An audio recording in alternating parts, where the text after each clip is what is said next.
আপনি বিবাহ করবেন, আপনি উপার্জন শুরু করে দেন। আপনি বসে আছেন কেন? ছাত্র জীবনে উপার্জন করা যায়। আমি ছাত্র জীবনে উপার্জন শুরু করেছি এবং একদিকে পড়াশোনা করতাম, অপরদিকে বাবার ফ্যামিলিতে সাপোর্ট দিতাম। আমাদের তরুণদের বড় অংশ তারা বসে বসে আড্ডা মেরে খেয়ে অভ্যস্ত, তারা কাজ করতে চায় না, শুধু হুজুরের কাছে চিরকুট লিখে দিবে, প্রশ্ন লিখে দিবে, হুজুর আব্বাকে বলেন বিয়ে করে দেখ।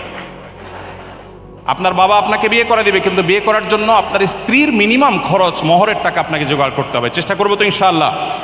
হারাম রিলেশনকে না করবো তো ইনশাআল্লাহ?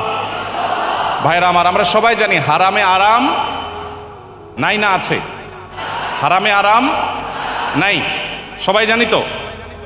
অতএব বিবাহ বহির্ভূত সম্পর্ক করে কোনোদিন মানুষ আরাম পেতে পারে না, মানসিক প্রশান্তি কখনো পেতে পারে না। যারা আমাদেরকে সারাদিন প্রেম ভালোবাসার ট্রেনিং দেয়, আছে না? সারাদিন প্রশিক্ষণ দেয় কিভাবে প্রেম ভালোবাসা করতে হবে, কিভাবে ধর্ম ডিঙ্গিয়ে যেতে হবে, বাবা মাকে ডিঙ্গিয়ে যেতে হবে, সমাজের বিরুদ্ধে যেতে হবে, তারপরেও তথাকথিত প্রেমকে জয় করতে হবে, এই ট্রেনিংগুলো দেয় না কিছু মানুষ? এদের জীবনে দেখবেন এক একজনের বিয়ের জীবনে 2টা 4টা 5টা 6টা বিয়ে, একটাও টিকে না।